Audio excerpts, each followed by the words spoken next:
Salut à tous et à toutes, c'est Yorisama et aujourd'hui on va parler des lives jumelles, un des 3 nouveaux archétypes sortis dans le tout récent Impact de la Genèse. Je vous avais demandé il y a de ça quelques semaines quel archétype vous vouliez le plus voir traité sur la chaîne, mais j'ai justement une annonce à faire par rapport à ça. Étant donné que les 2 autres archétypes sont assez intéressants et que mon planning s'est libéré en décembre, eh bien je vous annonce que je traiterai des 3 archétypes. Magistius sera la prochaine vidéo et on aura enfin Drytron. Et après ça, j'espère que je pourrai vous sortir le projet que moi et mon équipe on prépare depuis plusieurs mois, même si c'est pas encore sûr. Mais bref, passons aux live jumelles. Commençons par les 2 petites Kissikil et Lila du main deck. Elles ont tous les deux un effet continu par rapport à la déclaration d'attaque de l'adversaire. Donc ce ne sont pas des effets qui s'activent, mais surtout ce sont leurs effets déclencheurs qui vont nous intéresser. Le « et que vous ne contrôlez aucun autre monstre » est à comprendre comme une condition qui doit être vraie au moment où vous activez cet effet déclencheur. Si la carte a été invoquée alors qu'on contrôlait un autre monstre, et qu'entre cette invocation et le moment où vous pouvez enfin activer l'effet, cet autre monstre a quitté le terrain, alors l'effet est activable. J'en ai moi-même douté pendant l'écriture de cette vidéo, mais j'ai trouvé un ruling sur Vert Galactique qui semble indiquer que ça fonctionne effectivement comme ça. Et la nouvelle façon d'ailleurs de formuler ces effets m'y fait penser également. Cependant, et ça va nous permettre de faire la transition vers leur boss monster, Evil Jumelle, Kissikil et Lila, ça va être pratique, eh bien elle ne peut pas être invoquée justement par leurs effets. C'est bien à la fois un monstre Kissikil et un monstre Lila, mais sa condition d'invocation nous dit qu'elle est uniquement invocable en sacrifiant 2 monstres liens. Si elle doit être invoquée ainsi, c'est qu'elle ne peut pas être invoquée autrement du tout. C'est ce qu'on qualifie de monstre Nomi, j'ai fait un court tuto sur le sujet que je vous conseille d'aller voir. Ceci étant, elle peut également s'invoquer depuis le cimetière via sa condition, et donc vous pouvez tout à fait l'envoyer directement au cimetière, pour ensuite la réinvoquer via cette condition d'invocation. Elle n'a pas besoin d'avoir été d'abord invoquée depuis la main, et ensuite le cimetière c'est bon. Non, sa condition d'invocation, elle prend de toute façon en compte ces 2 moyens, c'est pas obligatoirement l'un puis l'autre. Ça c'était pour son invocation, passons au reste. Comme je l'ai dit, c'est à la fois un monstre Kissikil et un monstre Lila. Donc si vous en contrôlez une et que dans votre cimetière vous n'avez uniquement qu'une autre copie de Kissikil et Lila, alors celle sur votre terrain gagnera bien son boost de 2200 d'attaque-défense. Enfin, pour son effet déclencheur à son invocation spéciale, eh bien il sera pas sans vous faire penser à force égale, et c'est bien normal, puisque les cartes qui font faire une action à votre adversaire, ça court pas les rues. Ici, en revanche, on ne se réfère pas du tout à votre terrain, il doit juste envoyer des cartes au cimetière jusqu'à n'en avoir plus que 2. Bien entendu, vous ne pouvez pas activer cet effet si votre adversaire contrôle actuellement 1 ou 2 cartes. Il doit en contrôler au moins 3.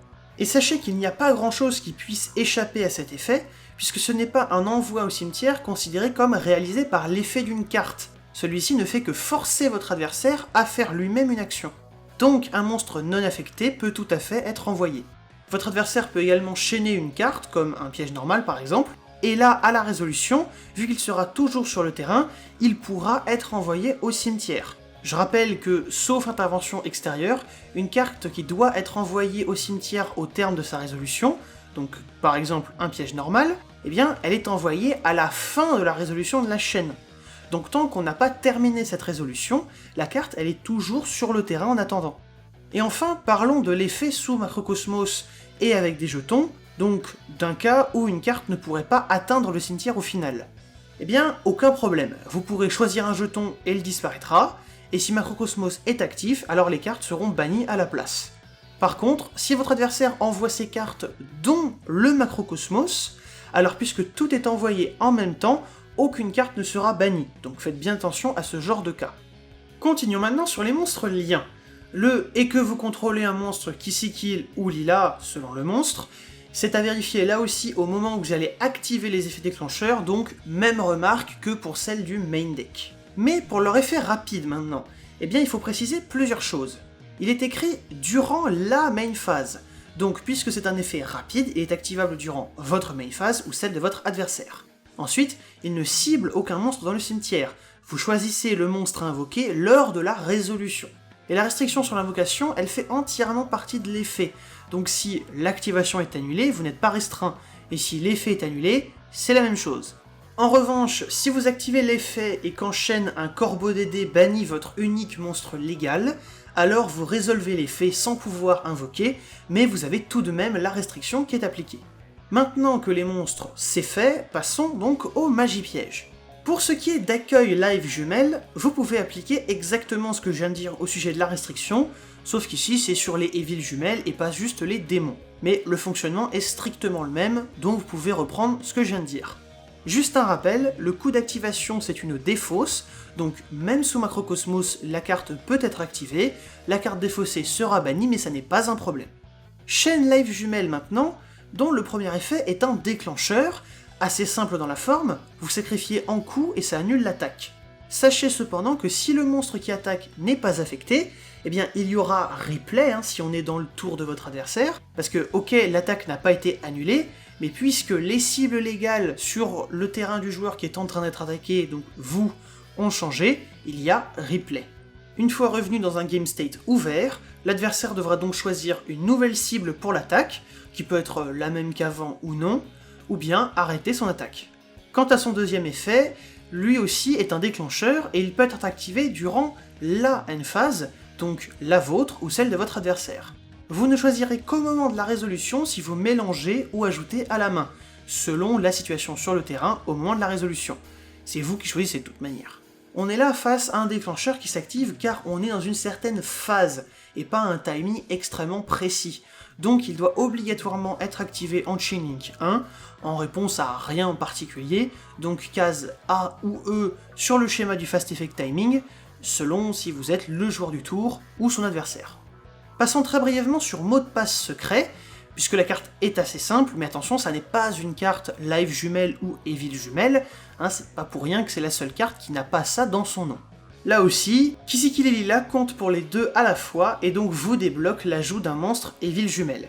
Mais attention, c'est bien uniquement evil jumelle et pas live jumelle.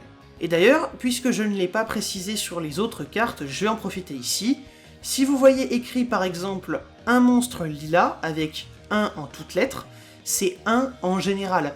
Donc ça peut être 1, 2 ou 3, peu importe. Ça n'a pas à être exactement 1, sinon ce serait écrit en chiffres.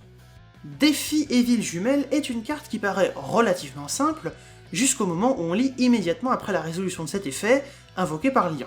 Cette formulation indique que cette invocation ne se réalise qu'après la résolution du chaining de défi, et donc ne se fait pas à l'intérieur.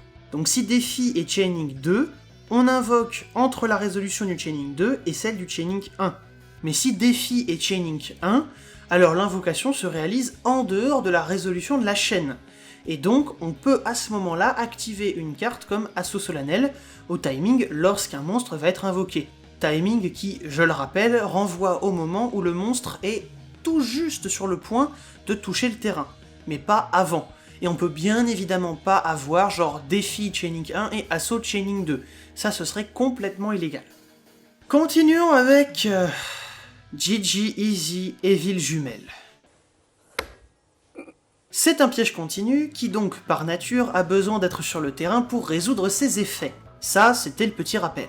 Ensuite, quand on dit un monstre Kisikil ou un monstre lila, on n'exclut pas que le monstre soit les deux à la fois, donc n'allez pas croire que vous ne pouvez pas utiliser la carte si vous avez Kisikil et lila.